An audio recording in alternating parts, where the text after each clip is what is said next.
ya no vienes con nosotros. Mi marido prefiere que este viaje sea solo para la familia. Ese fue el mensaje que recibí mientras sostenía mi maleta en la puerta, listo para salir de casa rumbo al aeropuerto. El sol aún no había salido, y sin embargo yo estaba despierto, lleno de entusiasmo. Había pasado las últimas 3 semanas planeando cada detalle de aquel viaje con mi hija Lorena. Reservé hoteles, busqué restaurantes, compré las entradas de las atracciones y hasta ensayé algunas frases en francés e italiano. Todo eso porque ella dijo que quería compartir conmigo un antiguo sueño. Pero bastó una frase fría, enviada por mensaje, para recordarme que, para ella, yo nunca formé parte realmente de la nueva familia. Antes de continuar, ¿has pasado por algo parecido? Dime desde dónde me estás escuchando. Tu mensaje puede darme fuerzas para seguir contando.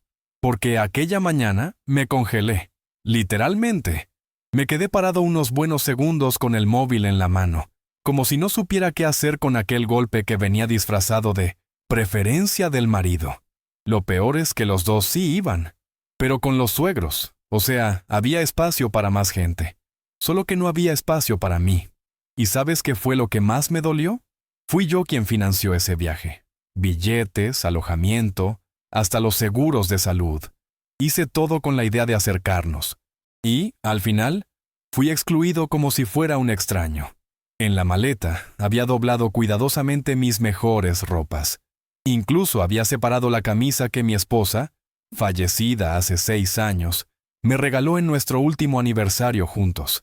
Quería usarla en una cena especial con mi hija. Solíamos soñar con eso, viajar los 3. Pero ahora solo quedaba yo. Y ni como acompañante me quisieron. Me senté al borde de la cama y respiré hondo. Podía insistir. Podía pedir explicaciones, pelear, suplicar. Pero elegí simplemente responder. Entendido. Cerré la maleta despacio como quien entierra una vieja esperanza y comencé a deshacer todo en silencio. La habitación parecía hacer eco del sonido de cada doblez que hacía en la ropa. Devolví los frascos de champú al armario del baño, guardé las guías turísticas y apagué el despertador que estaba programado para las 5:15 h. Pasé la vista por el rincón de la estantería donde había dejado los billetes impresos, las reservas anotadas a mano, y sentí un peso difícil de describir. Era más que decepción. Era una sensación de ser invisible, de haber sido útil cuando me necesitaban, y prescindible ahora que todo estaba pagado. Aquella exclusión fue quirúrgica, planeada, y aún así disfrazada de decisión racional. Aún con el corazón acelerado, llamé a la compañía aérea. El empleado fue educado. Dijo que lamentaba la cancelación del viaje. Y yo, intentando mantener la voz firme, dije que había sido por un cambio de planes familiares. El hombre no preguntó nada más. Simplemente procesó el reembolso. Después de eso, me senté en el salón, mirando los folletos de colores que todavía estaban sobre la mesa de centro. El mapa de París abierto, marcando los puntos turísticos con estrellitas amarillas. Un plan de padre. Un sueño de un hombre viudo intentando mantener vivo un lazo que la vida ya había deshecho. Solo que yo no me había dado cuenta. Las horas de aquel día pasaron lentamente. Comí cualquier cosa en el almuerzo, no lavé los platos, dejé la televisión encendida sin mirar. Mi cuerpo se movía en automático, pero mi cabeza iba a 1000. La pregunta, ¿por qué?, me corroía. No era solo el viaje, era todo lo que representaba. Era mi intento de decir, hija, todavía estoy aquí, todavía puedo estar a tu lado. Pero, para Lorena, yo solo era el hombre que firmaba los cheques. El hombre que resolvía los problemas. El apoyo emocional era una vía de un solo sentido. Ella lloraba, yo escuchaba. Ella pedía, yo daba. Pero cuando era mi turno de ser acogido, el silencio. Por la noche, me acosté más temprano, pero no pude dormir. Me quedé dando vueltas en la cama, intentando entender en qué me había equivocado. ¿Fui un padre ausente? ¿Acaso mimarla tanto le hizo perder la noción del respeto? No encontré respuesta, pero decidí que no podía seguir así. Ya había perdido a mi esposa. No quería perderme a mí mismo. Y si todo lo que quedaba era mi propia dignidad, Era en ella en la que me iba a apoyar a partir de entonces. Por la mañana, entré en la red social solo para intentar despejar la mente, pero bastó abrir la aplicación para recibir otro golpe. Allí estaban las fotos del viaje. Lorena sonriendo junto a sus suegros frente a la Torre Eiffel. El yerno, todo orgulloso. Y la leyenda, nada como tiempo de calidad con la verdadera familia. Aquello me cortó como un cuchillo. Ya había sido excluido por mensaje. Ahora era oficialmente borrado de la narrativa pública. Fui reemplazado. El hombre que invirtió todo, ahora era solo un espectador no invitado. Hice clic en las fotos con las manos temblorosas. En una de ellas, reconocí el restaurante que yo mismo había reservado. Estaban allí, sentados en la mesa que elegí, comiendo la comida que indiqué, brindando con los vinos de la carta que yo había investigado. La leyenda decía, gratitud por cada momento inolvidable. ¿Gratitud a quién? ¿A los suegros que no pagaron un céntimo? ¿Al marido que tuvo la idea de excluirme? Apagué el móvil y fui a mirar mi reflejo en el espejo. Vi a un hombre cansado, pero no derrotado. Vi a alguien que había dado demasiado y que finalmente empezaba a verlo todo con claridad. A la mañana siguiente, me desperté aún con esa angustia en el pecho, pero junto a ella vino una lucidez rara. Por primera vez, no sentí ganas de intentar arreglar la situación. No quería enviar otro mensaje a Lorena pidiendo explicaciones. No quería apelar a la empatía ni reclamar afecto. Solo quería mi paz. Hice mi café, abrí el periódico y dejé el móvil a un lado. Era como si cada pequeño gesto mío fuera una declaración de independencia. Ya no quería ser un padre tolerado. Quería ser un hombre íntegro, digno, aunque fuera solo. Fue en ese estado de ánimo que recibí la notificación de mi aplicación bancaria. Algo como, compra realizada, restaurante Liberart, París, Francia. Al principio pensé que era un error, pero cuando hice clic para ver los detalles, lo entendí todo. Lorena había usado la tarjeta adicional que le dejé hace años, para emergencias.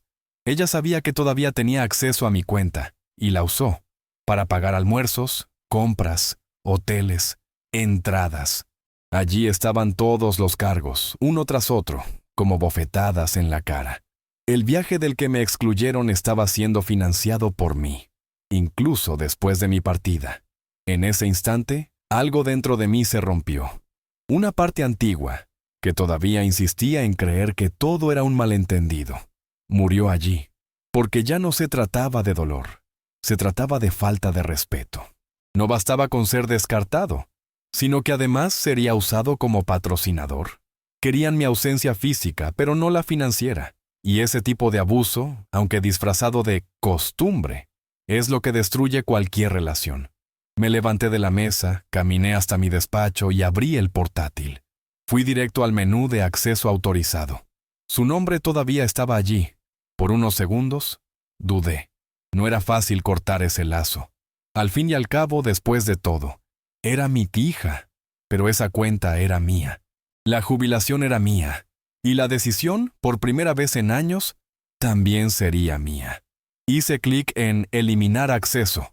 Apareció una ventana. ¿Estás seguro? Esta acción es irreversible. Respiré hondo. Sí, estaba seguro. Confirmé. Y cuando la pantalla cargó con el aviso Acceso revocado, sentí algo que no sentía desde hacía mucho tiempo. Control. No sobre los demás, sino sobre mí mismo. Y eso, para alguien que pasó años siendo manipulado con la culpa, es libertad. Si has llegado hasta aquí, cuéntame en los comentarios. ¿De qué ciudad o país sigues esta historia? Saberlo me ayuda más de lo que imaginas. Poco tiempo después, sonó el teléfono. Número internacional. Ya sabía quién era incluso antes de contestar. Atendí en silencio. Papá, la tarjeta no ha pasado. Ha sido una vergüenza. La voz de Lorena estaba cargada de furia. No hubo un ¿estás bien? Ni una disculpa. Solo exigencias. No puedes hacer esto. Has arruinado nuestro almuerzo. Respiré hondo. Ya me estabais usando sin permiso. Solo corregí un error antiguo. Al otro lado, silencio. Luego replicó, esto va a tener consecuencias. Cuando volvamos, Todd quiere discutir tu situación. Ya no estás en condiciones de cuidar de todo solo. Me quedé en silencio unos segundos. Luego pregunté, ¿estás hablando de meterme en un asilo? Ella dudó. Quizás sea lo mejor. Un lugar donde puedan cuidarte. La casa en el monte es muy grande para alguien de tu edad. Podemos venderla, usar el dinero con sabiduría. Oí la voz del yerno al fondo diciendo algo como, es por su bien. Cerré los ojos por un momento. No era solo falta de respeto, era planificación. Estaban intentando declararme incapaz para quedarse con todo, solo porque corté el dinero del viaje. El chantaje venía disfrazado de cuidado. «Papá, ¿me estás escuchando? Reactiva la tarjeta, ahora». Respondí con calma. He oído cada palabra, y no voy a reactivar nada. Ella bufó al otro lado. Te estás comportando como un niño. Cuando volvamos resolveremos esto legalmente. Di una última respuesta antes de colgar. Buen viaje, Lorena. Disfrutad del resto de la luna de miel a mi costa, porque ha sido la última. ¿Y colgué? Por primera vez en años, terminé una llamada con dignidad, sin gritar, sin justificarme, simplemente cerrando una puerta que nunca más se abriría de la misma forma. Me levanté de la silla con la mente clara. Aquello no iba a parar ahí. Ya estaban hablando de vender mi casa, de internarme. Era hora de actuar con estrategia.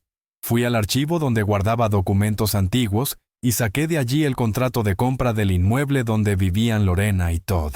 Una casa encantadora en Maple Street que había comprado a mi nombre para ayudarles con la financiación. Nunca la pusimos a su nombre, siempre decían que lo resolverían después, pues ese después había llegado, y ahora sería yo quien dictaría las reglas. También cogí la tarjeta de visita de un viejo conocido, Martín del Solar, agente inmobiliario de la zona, un hombre discreto, eficiente. Lo llamé y concerté una cita para el día siguiente. Quiero vender una casa, rápido. Al otro lado preguntó, ¿es la de su hija? Respondí simplemente, es mi casa, y quiero que deje de serlo. Él entendió. Si es a un precio competitivo, consigo interesados en 2 días. Estuve de acuerdo. Precio justo, pero quiero que sea rápido, y sin llamar la atención. Martín dijo que se encargaría de todo, y en ese momento, supe, mi remontada había comenzado. A la mañana siguiente, me puse mi camisa de vestir favorita, esa azul clara con cuello firme que suelo usar en ocasiones serias. Me puse un poco de colonia, no por vanidad, sino como una forma de reafirmar que yo todavía tenía valor, todavía tenía presencia. Salí de casa más temprano con todos los documentos en la mano y una expresión tranquila en el rostro. Por dentro, cargaba con décadas de frustraciones, pero también con un plan. Cuando llegué a la oficina de Martín del Solar, él ya tenía el papeleo listo. Nos sentamos frente a frente como 2 hombres que sabían que aquella venta no era solo inmobiliaria, era un ajuste de cuentas con la vida. Martín fue directo. El mercado está excelente, el barrio se ha revalorizado. Podemos pedir $180,000 con holgura.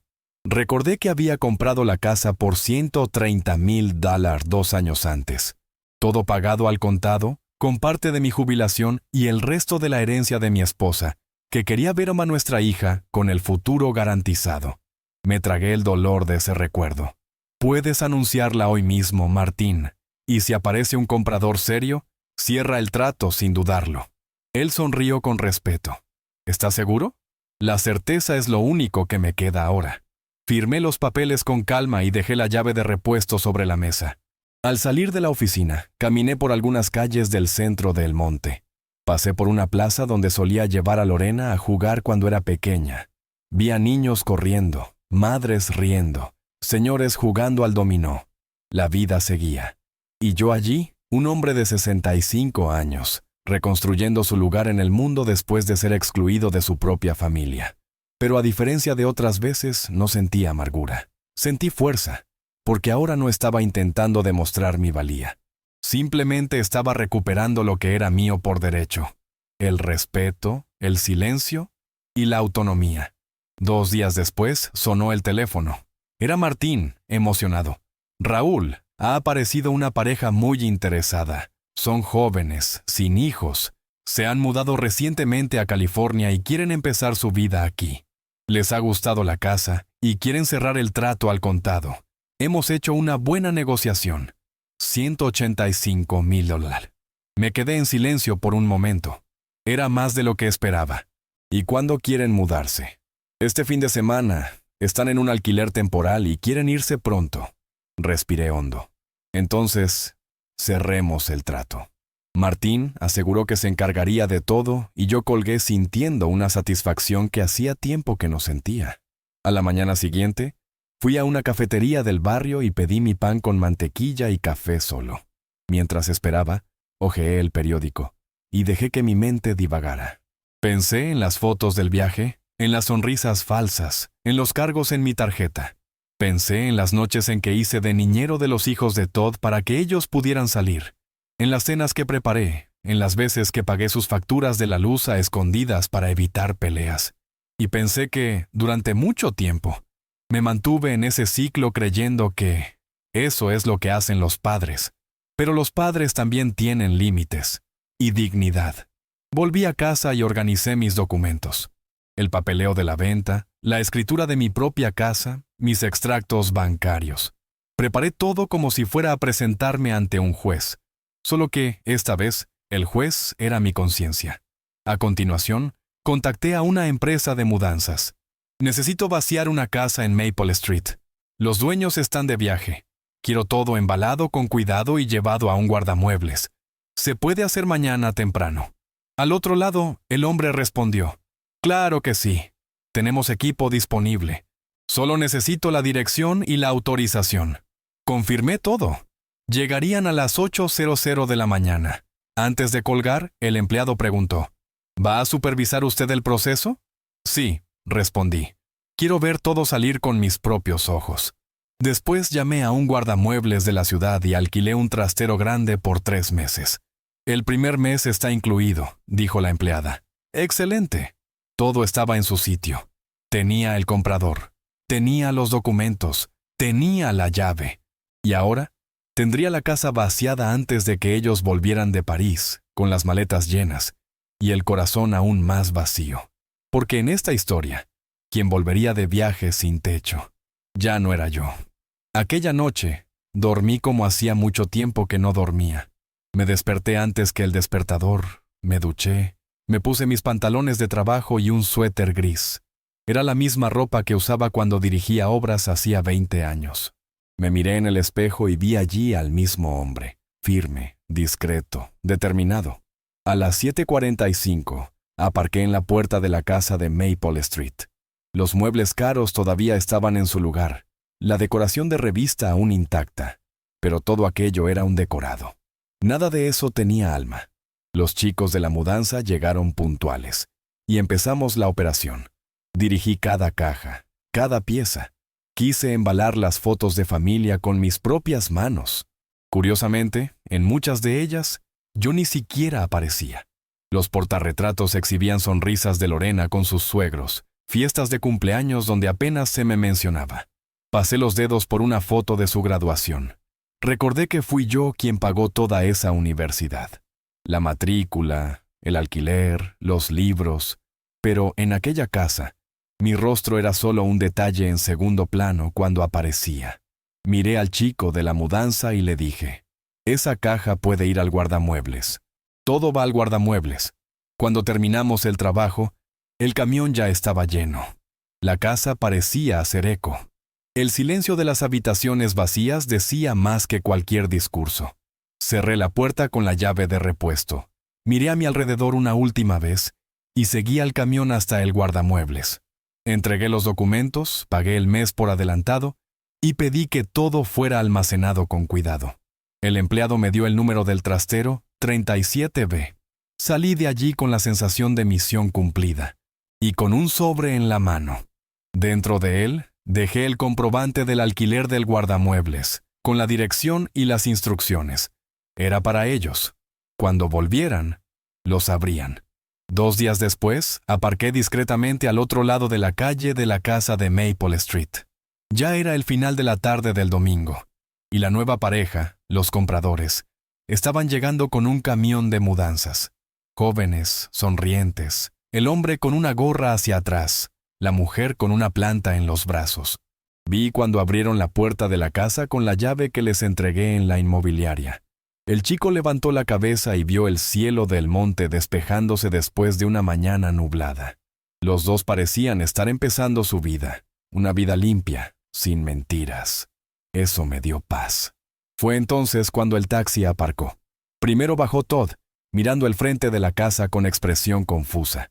Después vino Lorena, arrastrando 2 maletas grandes. Los dos estaban bronceados, pero visiblemente cansados del viaje. Al principio, se detuvieron en la acera, sin entender lo que veían. Los nuevos dueños ya habían descargado la mitad de la mudanza. Cuando Todd se acercó y vio las cajas en el salón, corrió hacia la entrada. «Disculpe, ¿qué está pasando aquí?» La chica, asustada, respondió. «Nos estamos mudando. Compramos la casa». Él se rió, pensando que era algún error. Crucé la calle en ese momento, con pasos firmes y un sobre en las manos. Lorena me vio primero. Sus ojos se abrieron como platos. «¿Papá?» Todd giró el rostro con rabia. «¿Estás de broma?» Le entregué el sobre con calma. «Aquí está la información. Unidad de almacenamiento 37B. Todas vuestras pertenencias están allí. El alquiler está pagado por 3 meses». Lorena abrió el papel con prisa, leyó y palideció. «No puedes haber hecho esto. Esta casa es nuestra». La miré a los ojos. «La escritura está a mi nombre. Nunca pasó al vuestro. Y ahora ha sido vendida». Todd perdió la compostura. Empezó a gritar, hablando de abogados, de demandas, de derecho adquirido. La nueva pareja se quedó desconcertada. La chica dio 2 pasos hacia atrás, y el chico le puso la mano en el hombro como diciendo, «Tranquila, esto no va con nosotros». Lorena intentaba mantener la calma. «¿Quieres vernos en la calle?» «No, por eso lo organicé todo. Todo fue embalado, protegido, almacenado. Solo tenéis que retirarlo». Todd bufó. «Eres un viejo amargado. Vas a morir solo». Yo sonreí levemente. «Mejor solo que usado. Y si he de morir, que sea con dignidad». Ella se acercó como si fuera a intentar una última súplica. «Papá, no tenías por qué hacer esto. Podríamos haber hablado». Pero ya era tarde. La conversación existió durante años. Solo que siempre era yo hablando, y vosotros fingiendo escuchar. Me giré hacia la pareja y dije con voz serena, «Disculpen la confusión. Es un asunto familiar. La casa es suya. Disfrútenla». Los dos asintieron con amabilidad. Cuando volví a mirar a Lorena, me di cuenta de que ya no intentaba convencer. Solo estaba furiosa por haber perdido, por haber sido vencida en su propio juego. Todd intentaba todavía imponerse. «Vamos a ir a los tribunales. Esto no va a quedar así». Pero cuando mencioné que el inmueble fue vendido legalmente, con escritura a mi nombre y valores declarados, perdió el ímpetu. Sabía que no tenía base. Y peor aún, sabía que yo tenía razón. Los dos se quedaron allí, en la acera, con las maletas en el suelo y los rostros rojos de vergüenza. El vecindario observaba desde lejos, a través de las cortinas. La nueva pareja entró y cerró la puerta. El sonido fue como un punto final. Me alejé despacio, sin mirar atrás. Aquello ya no era de ellos, ni mío. Era el comienzo de otra historia. Llegué a casa, dejé las llaves en el colgador de la pared y me senté en el sofá con un largo suspiro. Por primera vez en mucho tiempo, la casa estaba en silencio. Y ese silencio no dolía. Era ligero. Ya no existía el peso de la humillación. Ninguna llamada al móvil exigiendo ayuda. Ninguna culpa implícita. Solo yo y mi propia paz. Cogí una hoja de papel y escribí algo simple. A partir de ahora, mi prioridad soy yo. La doblé y la dejé en el cajón de la cómoda. Un recordatorio para los días difíciles que, eventualmente, vendrían. Al día siguiente, Lorena intentó llamarme 4 veces. No contesté. Luego vinieron mensajes largos, mezclando peticiones y amenazas. «Has destruido nuestra vida. Nunca más te miraré de la misma forma. Eres un egoísta». Leí todo con calma, lo borré y no respondí. Quizás algún día escriba una carta, quizás no, pero en ese momento entendí que el silencio era mi respuesta más poderosa. No necesitaba gritar para ser escuchado, no necesitaba pelear para tener razón. Simplemente necesitaba alejarme y dejar que el eco de sus propias acciones alcanzara a quien me hirió. 2 días después, recibí una notificación en el móvil. Nueva transacción bancaria rechazada. Era otro intento de Lorena de usar la tarjeta que ya no estaba activa. Incluso después de la escena en la puerta de la casa, ella todavía creía que podía volver a tener control sobre mi dinero. Me di cuenta entonces de que no era solo ingratitud, era dependencia disfrazada de afecto. Se acostumbró tanto a verme como proveedor, que ya no podía verme como un ser humano completo, con voluntades propias. Y ahora que yo había dicho, basta, ella se revelaba como quien pierde un bien, no un padre. Esa misma tarde, fui a la oficina de mi abogado. Quería asegurarme de que ningún paso en falso fuera usado en mi contra. Le mostré todos los documentos, transferencias, recibos, registros de pago de la casa y del viaje, e incluso las capturas de pantalla de los mensajes que demostraban que fui excluido del viaje después de haberlo pagado todo. Él hojeó cada página con atención, asintiendo con una expresión grave. Hizo todo correctamente, Raúl. No tienen base legal para impugnar nada. Firmé algunos documentos que blindaban aún más mi casa actual y mi cuenta bancaria. Salí de allí más ligero. Al día siguiente, mientras tomaba mi café, sonó el teléfono. Era un número desconocido, pero con el prefijo de California. Contesté por impulso. «Señor Raúl Herrera». «Sí. Le llamo de la Defensoría Pública. Hemos sido contactados por su hija, quien afirma que usted no está en condiciones de gestionar su propio patrimonio y está solicitando una evaluación judicial». Tragué saliva. Realmente estaban intentando incapacitarme. Agradecí la llamada, anoté el nombre de la persona y colgué. Cerré los ojos. Respiré hondo. Sabía que esto podía pasar. Y por eso mismo ya me había adelantado. El mismo día, mi abogado presentó una solicitud de evaluación psicológica voluntaria y pidió que un informe independiente fuera emitido por un profesional designado por el juez. Quise demostrar que no huía de ningún análisis. Al contrario, exigía transparencia. En menos de una semana recibí la visita de una psicóloga experimentada, enviada por el juzgado de familia. Conversamos durante 2 horas. Me escuchó con atención, hizo preguntas simples pero directas. Al final me dijo algo que me marcó.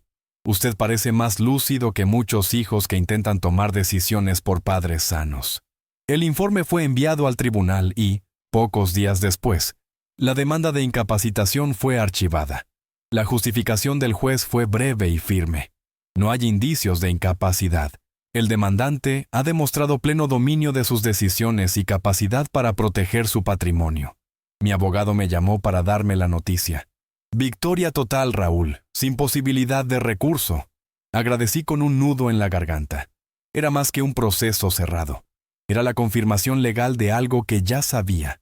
No estaba demasiado viejo para decidir sobre mi propia vida. Y ahora tenía el respaldo de la justicia para seguir adelante. Aquella noche, dormí con la ventana de la habitación abierta. El viento entraba suave, y por primera vez en meses, no me sentía amenazado por nada. Ni por la edad, ni por la soledad, ni por el futuro. Era como si cada obstáculo superado me devolviera un pedazo más de la autoestima que me habían quitado a lo largo de los años. Sabía que los próximos días serían de silencio por parte de Lorena. Ella no sabría cómo lidiar con la pérdida de poder. Pero eso no me preocupaba, porque ahora ya no quería reconciliación. Quería un renacimiento. La vida se volvió más simple después de aquello. Recorté gastos innecesarios. Empecé a caminar todos los días por el parque cerca de casa. Volví a cocinar mis recetas favoritas. Incluso me aventuré en un club de lectura de la biblioteca del barrio. Leí un libro llamado La Segunda Primavera, sobre personas que recomienzan después de los 60. En una de las reuniones, una señora me preguntó, «¿Y usted, Raúl, qué piensa vivir ahora?» Me quedé en silencio unos segundos. Luego respondí, «Todo aquello que pospuse en nombre de los demás». Empecé a investigar sobre autocaravanas, viajes por carretera, pequeñas ciudades de donde siempre quise parar pero nunca tuve tiempo. También leí sobre perros de compañía. Un amigo me dijo, «Raúl, nada como un perro para curar heridas que las palabras no curan». Y tenía razón. Visité un refugio y conocí a un labrador ya mayor, llamado Simón. Cuando apoyó la cabeza en mi pierna, sentí algo que no sentía desde hacía tiempo: pertenencia. No porque me conociera, sino porque no exigía nada, solo presencia. Volví a casa con Simón en el asiento del copiloto y al llegar, dejé la puerta del salón abierta. Él corrió por el jardín, olfateó cada rincón. Luego se tumbó a mis pies como si siempre hubiera vivido allí. Cogí mi cuaderno de notas y escribí: quizás sea esto lo que necesito ahora. Compañía sin exigencias, caminos sin destino fijo, vivir sin ser medido por lo que ofrezco. Y por primera vez en mucho tiempo, sonreí sin peso. La historia con Lorena todavía dolía, sí, pero ya no sangraba. Con Simón a mi lado, las mañanas adquirieron otro ritmo. En lugar de revisar el móvil esperando mensajes que me herían, empecé a preparar nuestro desayuno con tranquilidad. Mientras él mordisqueaba su juguete nuevo en el porche, yo hojeaba el periódico, tomaba mi café solo y anotaba ideas en un cuadernito. Ciudades para visitar, senderos fáciles para hacer, libros que quería leer. No era una lista de metas, era un plan de existencia. Pequeño, silencioso, pero mío. Y esa era la parte más bonita. Por primera vez en años, todo partía de mí. Una tarde, al pasar por la calle principal de El Monte, vi una tienda de autocaravanas con una pancarta roja: gran venta para jubilados, cuotas facilitadas. Entré solo para mirar, pero salí con una sonrisa y una tarjeta de contacto. 2 días después, hice la prueba de conducción de un modelo pequeño, pero cómodo. Cabía una cama, una cocinita, espacio para Simón, y lo básico para alguien que aprendió a vivir con menos. Es el vehículo perfecto para quien quiere recomenzar en paz, dijo el vendedor. Y tenía razón. Cuando firmé los papeles, sentí que estaba firmando no una compra, sino un nuevo capítulo de mi historia. Preparé mi casa para dejarla cerrada por un tiempo. Organicé los documentos, automaticé las facturas y le pedí al vecino que recogiera la correspondencia. Me abrazó cuando le conté mis planes. Te lo mereces, Raúl. Ya has dado demasiado. Ahora, ve a vivir. Arreglé la autocaravana con calma. Ropa cómoda, libros, una foto de mi esposa en el salpicadero y el cuenco de comida de Simón bien a la vista. Cuando arranqué y el motor ronroneó suavemente, sentí un cosquilleo en el estómago que no sentía desde mis 30 años. La carretera me esperaba. Y yo no le debía nada a nadie. En la primera parada, un parque estatal con lagos tranquilos y senderos cortos, me reconoció una señora que ya me había visto en la biblioteca. ¿Viaja solo? Solo no, respondí señalando a Simón, que movía la cola. Conversamos durante horas. Ella también viajaba para sanar una pérdida. Su marido, fallecido hacía 2 años. Compartimos historias, recetas, recuerdos. Y cuando se fue, intercambiamos contactos. Si pasas por Arizona, avísame. Era solo una frase amable, pero para mí sonó como algo que hacía tiempo que no oía. Un cuidado verdadero, sin exigencias. Con cada nueva ciudad, dejaba un poco de la amargura atrás. En Flagstaff, vi el atardecer más bonito de mi vida. En Santa Fe, compré un libro de segunda mano con anotaciones que parecían consejos venidos del universo. En Taos, hice amistad con una pareja de ancianos que viajaba desde hacía 10 años con 2 gatos. En cada encuentro, aprendía que era posible reconstruirse después del rechazo, y que nadie muere por ser dejado atrás. Se muere por dejar de caminar. Curiosamente, cuanto más vivía, menos me importaba lo que Lorena pensara. Los mensajes cesaron. El silencio se convirtió en un pacto tácito. Y con el tiempo me di cuenta. No necesitaba su perdón. Solo necesitaba perdonarme a mí mismo por haber tardado tanto en decir no.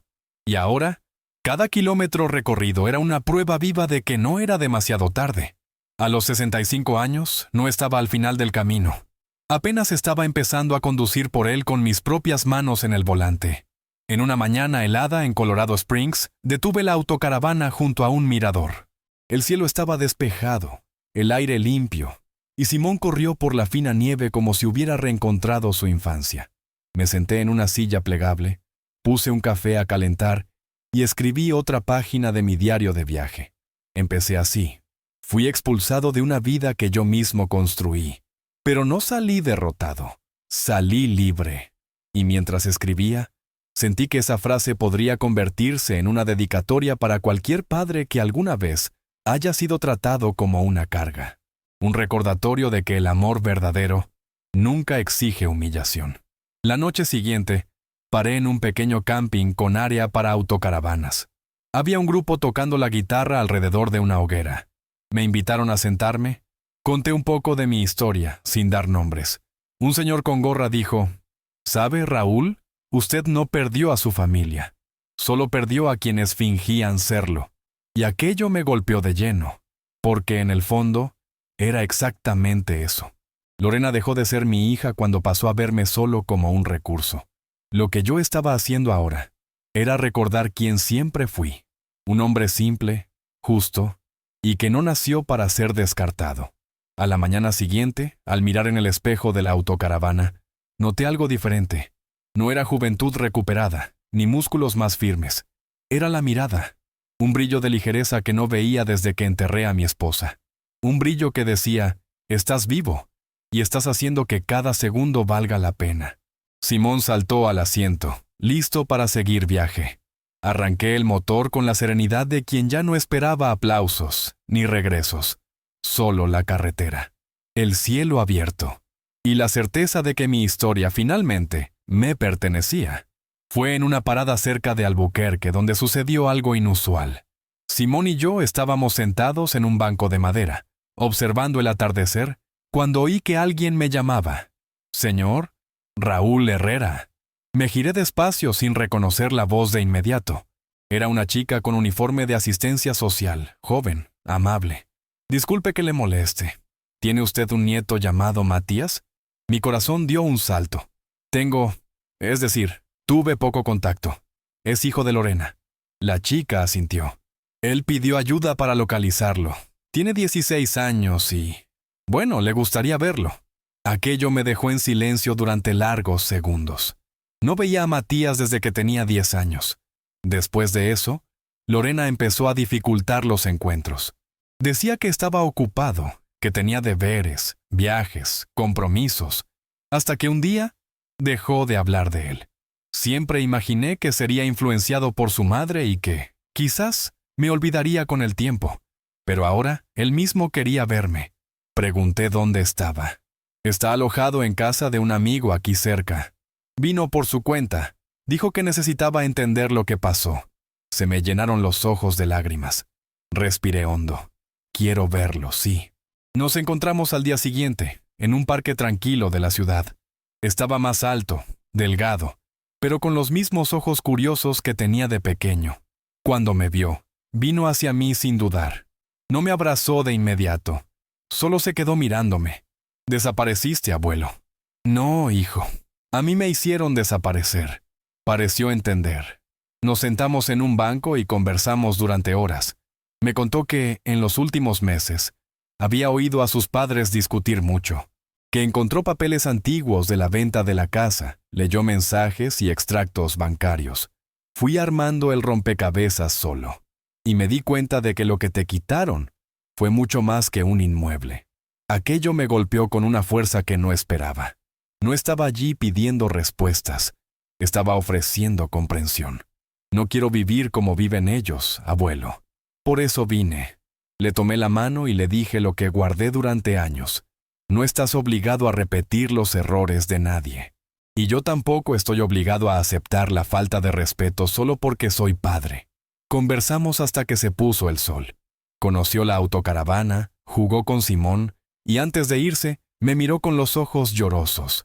«¿Puedo viajar contigo un día?» «Puedes, pero solo si quieres. Y solo si es por elección, no por falta de opción». Él sonrió. «Por elección». Después de ese encuentro, volvimos a hablar con frecuencia. Matías me enviaba mensajes, fotos, me hacía preguntas sobre las ciudades por las que pasaba. Me contó que quería estudiar cine, que le encantaba escribir. «Quizás cuente tu historia algún día, abuelo». Yo reí, emocionado. «Entonces cuéntala de la manera correcta, con verdad pero también con compasión. Poco a poco, esa reconexión fue sanando heridas que ni yo sabía que todavía sangraban. Porque cuando un nieto ve al abuelo como persona y no como recurso, una parte del mundo vuelve a tener sentido. 3 semanas después, me invitaron a participar en una tertulia con jubilados viajeros en Tucson. Cada uno contaba su trayectoria, sus motivos para echarse a la carretera. Cuando llegó mi turno, hablé de la exclusión, del giro silencioso, de la casa vendida y de la libertad reencontrada. No mencioné nombres, pero al final, una señora se acercó con los ojos llorosos. Gracias por su valentía. Mi hijo intentó meterme en una residencia en contra de mi voluntad. Escucharlo me ha dado fuerza, y fue ahí donde me di cuenta. Mi historia no era solo mía, era de todos los que alguna vez fueron tratados como invisibles. Aquella noche, escribí la última página de mi diario con Simón durmiendo a mis pies. Si esta historia ha tocado tu corazón, comenta aquí desde donde me sigues. Saber que mis palabras viajan tan lejos me reconforta. Era mi forma de dejar un rastro. De decir, oye, ¿tú que me lees? Existo. Y si tú también existes, entonces no estamos solos. Guardé el cuaderno en la mochila y miré el cielo estrellado del desierto. Ya no había dolor en el pecho. Había espacio. Y a veces, todo lo que necesitamos es espacio. A la mañana siguiente, seguí viaje. Pero algo era diferente. Ya no huía de nada. Ni del rechazo, ni de la vejez, ni de la ausencia de un hogar fijo. Yo era simplemente un hombre que aprendió a llevar su casa dentro de sí. Simón ladró bajo al sentir que la carretera comenzaba a moverse. En el retrovisor, los paisajes iban quedando atrás, y frente a mí, el horizonte se abría como una nueva oportunidad, una que yo mismo había construido, ladrillo a ladrillo, con silencio, estrategia y dignidad. Cierta mañana, mientras aparcaba la autocaravana cerca de un bosque en el norte de Nuevo México, recibí una llamada de Matías. Era sábado, y parecía animado. Abuelo, mi escuela va a hacer un proyecto sobre memorias familiares. ¿Puedo escribir sobre ti? Dudé por un instante, no por miedo, sino por emoción. Puedes, hijo, pero escribe con libertad. No necesitas protegerme ni romantizar. Yo también cometí errores, ¿sabes? Al otro lado de la línea, él rió. Lo sé, pero eres el único adulto que lo reconoce. Aquello me desarmó. Era como si la justicia más verdadera no estuviera en las leyes, sino en las palabras de quien te mira con el corazón limpio. Después de la llamada me senté con mi cuaderno y empecé a escribir sobre mi propia infancia, sobre cómo mi padre era rígido y cómo me prometí a mí mismo que sería diferente con mi hija. Quizás por eso sobrepasé el límite entre proteger y mimar, entre apoyar y permitir. Y pagué el precio por ello. Pero me di cuenta de que amar de verdad, incluso cuando duele, también incluye saber decir no, y saber marcharse cuando ya no se es respetado. A veces, el silencio es la única manera de enseñar lo que las palabras ya no alcanzan. A medida que pasaban los días, el viaje fue adquiriendo otro ritmo. Menos prisa, más contemplación. Descubrí la belleza de las pequeñas cosas. El olor del café hecho en la autocaravana, la sombra de un árbol al final de la tarde, la risa suelta de Simón al correr tras ardillas imaginarias. No había lujo, ni itinerarios definidos, pero había paz. Y la paz, para alguien que pasó la vida lidiando con conflictos disfrazados de afecto, es un regalo raro. Yo era un hombre que no lo tenía todo, pero tenía todo lo que importaba, y eso marcaba toda la diferencia. Una tarde, en una parada en la frontera de Texas, recibí un correo electrónico de Matías con el borrador del proyecto. El título era La valentía de partir sin cerrar la puerta. Escribía sobre mí con ternura, pero también con precisión. Hablaba de la exclusión, de la venta de la casa, del silencio, pero también de la carretera, de la autocaravana, del perro y del abuelo que, según él, supo transformar el abandono en libertad. Terminé la lectura con lágrimas en los ojos. Y respondí simplemente, me has hecho ver todo con nuevos ojos. Gracias, mi nieto. Ese correo selló algo que aún no había nombrado, la curación. No se trataba de borrar el pasado, sino de permitir que dejara de dictar mis pasos. Y cuando eso sucede, el futuro deja de ser una amenaza y se convierte en un campo abierto. Fue así como decidí alargar el viaje. Crucé Texas con calma, luego Arkansas. En cada ciudad dejaba un poco del peso que cargué durante décadas. Y poco a poco, fui convirtiéndome solo en Raúl. No el padre rechazado, no el proveedor herido, sino el hombre íntegro, rehecho, capaz de recomenzar a los 65. En Luisiana, encontré un grupo de jubilados que se reunía cada semana en una antigua estación de tren. Tocaban canciones antiguas con guitarra y acordeón. Compartían historias de superaciones sencillas. Uno de ellos, con la voz ronca, me dijo: «Usted no se fue de su familia, Raúl.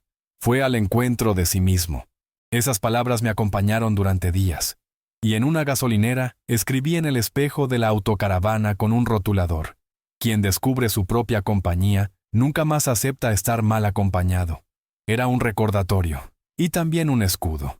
A veces pienso en Lorena, no con rabia, sino con una distancia segura. Imagino que un día quizás comprenda, quizás no, pero eso ya no me mueve, porque el perdón que yo necesitaba era el mío, y ese ya lo había alcanzado. Y en cuanto a Todd, bueno, aprendí que algunas personas no cambian, pero nosotros podemos cambiar la forma en que reaccionamos ante ellas, y en eso reside nuestra mayor libertad, en no dar más poder a quien nos menosprecia. Eso no es venganza, es autopreservación. Volví a pasar algunos días en parques nacionales. Conocí a una pareja de hermanos que viajaba desde la pandemia, uno de ellos con discapacidad visual. Me contaron que, después de que sus padres murieron, decidieron que solo vivirían con ligereza. Si no es ligero, no lo cargamos. Y esa frase se quedó conmigo. Porque es exactamente eso. Después de cargar tanto peso emocional, cualquier gesto de ligereza se convierte en un acto de resistencia. Y mi vida ahora estaba hecha de esos pequeños actos: elegir la carretera, el silencio, el compañerismo de un perro y la dignidad de un hombre que aprendió a decir basta. En una noche fría en Missouri, detuve la autocaravana en un camping silencioso. Hice un té, encendí la luz tenue y leí una vez más el texto de Matías. Había puesto mi nombre en la dedicatoria, y en ese instante me di cuenta. Le dejaría algo más que dinero, más que inmuebles o herencias. Le dejaría una historia de valentía, un ejemplo de que el dolor no tiene por qué definirnos. Y eso, para mí, valía más que cualquier reconocimiento.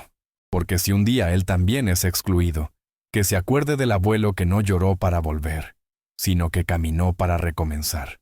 A la mañana siguiente, recibí un mensaje sencillo de Matías. «¿Dónde estás ahora?». Respondí con la coordenada de un lago en el sur de Illinois. Y para mi sorpresa, respondió: «Puedo ir a verte el fin de semana». Mi corazón se calentó de inmediato. «Puedes. Trae solo a ti mismo. El resto lo resolvemos aquí».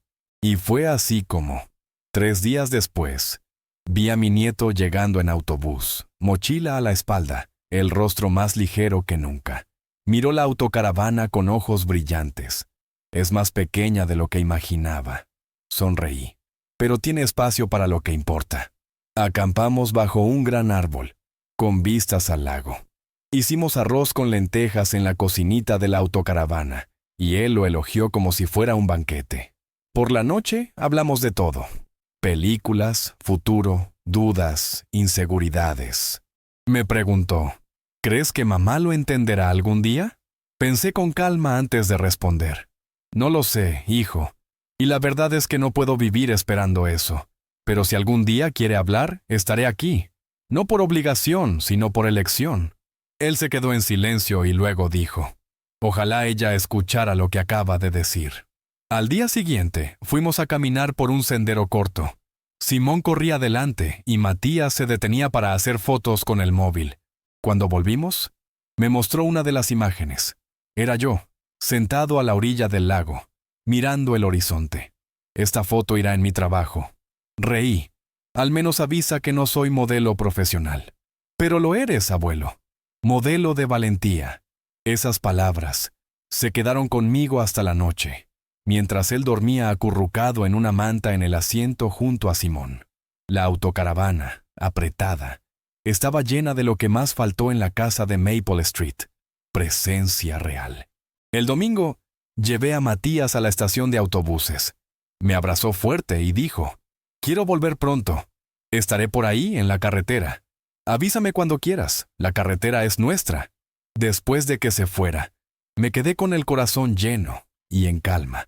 Era como si, aunque el resto del mundo no me entendiera, esa única mirada de respeto bastara para validar mi camino.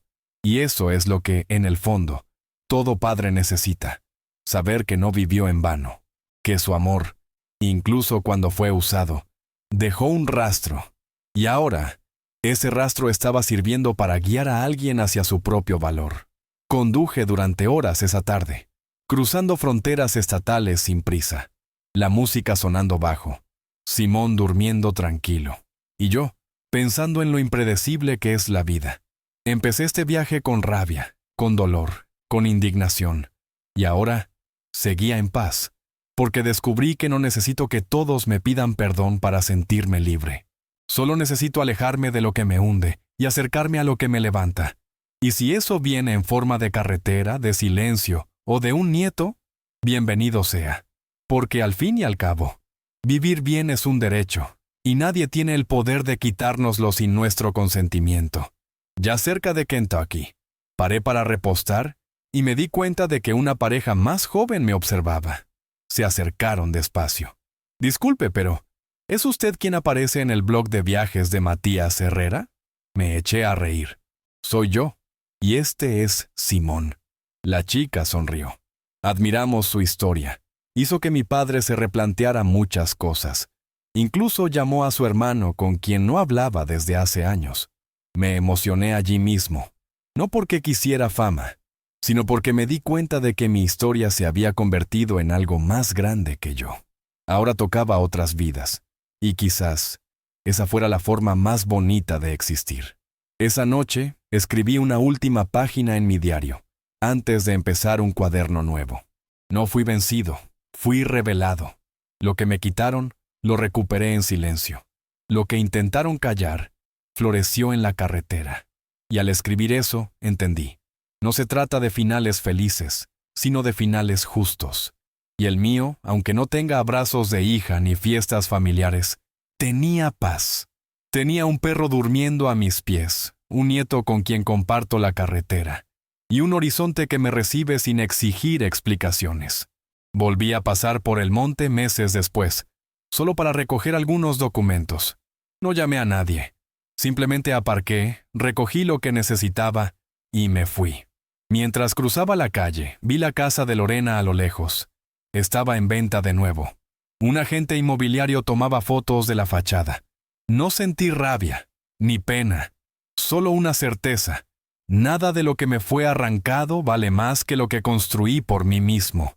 La autocaravana pequeña seguía firme. Simón, viejo ahora, aún mantenía la mirada atenta. Y yo, más que nunca, sabía que estaba en el camino correcto. El último tramo del viaje me llevó hasta Carolina del Norte, donde me instalé por unos días en un camping, rodeado de árboles altos y un arroyo de agua limpia. Era un lugar silencioso, donde las mañanas comenzaban con el canto de los pájaros y terminaban con el sonido del agua corriendo entre las piedras. Allí, me senté en una mesa de madera y revisé mi diario de viaje desde el principio. Cada página era un recuerdo: del dolor, de la exclusión, del giro, de la carretera y del reencuentro con mi esencia. Y me di cuenta de que lo que construí no fue solo una respuesta al abandono. Fue una declaración de amor propio. Recibí otro mensaje de Matías esa noche. Una foto de él con amigos, sonriendo. «Estoy bien, abuelo. Gracias por mostrarme que es posible vivir con verdad». Leí esa frase varias veces, como quien acaricia un buen recuerdo. Y entendí, por fin, que mi historia no era sobre venganza. Era sobre libertad, sobre aprender a no aceptar menos de lo que merecemos, sobre dejar de ser la escalera para quien solo sube pisándonos, sobre crear un camino nuevo, aunque sea a los 65 años, aunque sea con poco, aunque sea solo, o, en mi caso, acompañado de un perro y de un nieto que despertó a tiempo. Cierta tarde, me invitaron de una radio comunitaria para contar un poco de mi viaje. Rechacé educadamente. No porque quisiera esconder mi historia, sino porque ya estaba viva en las personas que la leyeron, escucharon o vivieron de alguna forma. Lo que me quedaba ahora era continuar. Sin escenario, sin público, solo carretera y verdad. Porque la vida que vale la pena es aquella que, incluso sin aplausos, se vive con integridad. Y no necesitaba focos para saber que mi elección fue la correcta. En el último día en ese camping, vi a un niño corriendo detrás de una cometa azul. El padre reía al fondo, la madre aplaudía. Observé esa escena con el corazón ligero. Por un segundo, pensé en Lorena cuando era pequeña, en cuanto soñé con protegerla del mundo. Pero hoy, entiendo que no se protege a alguien negándole límites, que el amor sin respeto se convierte en explotación, y que a los hijos también hay que enseñarles a cuidar de los padres, no solo a ser servidos por ellos. Quizás lo aprendí tarde, pero aún a tiempo de cambiar mi propio destino. Simón, ahora más lento, se tumbó a mi lado, apoyando la cabeza en mi pie como siempre hacía. Le acaricié el pelo y le di las gracias en silencio. La vida me quitó muchas cosas, pero me dio lo esencial, conciencia. Y fue ella la que me trajo hasta aquí, la que me permitió salir de una historia de humillación sin cargar con amargura, la que me enseñó que callar puede ser más poderoso que gritar, y que construir una nueva vida siempre es posible, siempre y cuando dejes de pedir permiso para ser feliz. En una noche estrellada, me senté frente a la autocaravana con mi viejo cuaderno de notas y escribí la última frase. Me dejaron atrás, pero fui yo quien siguió adelante. Cerré el cuaderno con cuidado, como quien cierra un ciclo. Y en ese instante, supe que, aunque mi nombre no entre en libros u homenajes, quedaría vivo donde realmente importa, en el recuerdo de quien me vio levantarme sin escándalo, caminar sin prisa y vencer sin destruir a nadie. Al día siguiente, preparé todo para seguir viaje. Recogí el toldo, cerré las ventanas, acomodé a Simón en el asiento de al lado y arranqué. Mientras el motor se calentaba, miré por el retrovisor una última vez. Vi el campo vacío, el árbol que me dio sombra, el trozo de mundo que me acogió cuando necesité silencio. Y sonreí, porque ahora, donde quiera que pare, será mi hogar. Donde quiera que esté, será suficiente. Porque lo que buscaba, en realidad, nunca fue un lugar. Era respeto. Y ese, por fin, lo conquisté. Conduje durante horas, pasando por pequeños pueblos, gente saludando, el paisaje cambiando. Y en cada curva, dejaba atrás un poco del dolor antiguo, de los y sí, que ya no importaban. Ya no era el hombre que esperaba la llamada de su hija. Era el hombre que atendía a su nieto con alegría, que cuidaba de un perro viejo como si se cuidara de sí mismo, que había descubierto que el amor sin reciprocidad no es amor, es servidumbre, y que nadie tiene por qué aceptar migajas solo porque ha envejecido. Al final de esa tarde, aparqué en un claro, preparé una comida sencilla y abrí la puerta de la autocaravana para dejar que entrara el viento. Simón se tumbó a la sombra. Cogí el móvil y escribí solo un mensaje. Si esta historia ha tocado tu corazón, comenta aquí desde dónde me sigues. Saber que mis palabras viajan tan lejos me reconforta. Lo envié al blog de Matías como quien lanza una botella al mar. Después apagué todo. Porque a veces el silencio dice más que cualquier desahogo. Y fue así como, con un motor ligero, un perro leal y el corazón en paz, seguí por la carretera con la tranquilidad de quien ya no carga con fardos que no le pertenecen. El pasado se quedó donde debía, allá atrás. Y yo me quedé exactamente donde quería estar, en el presente.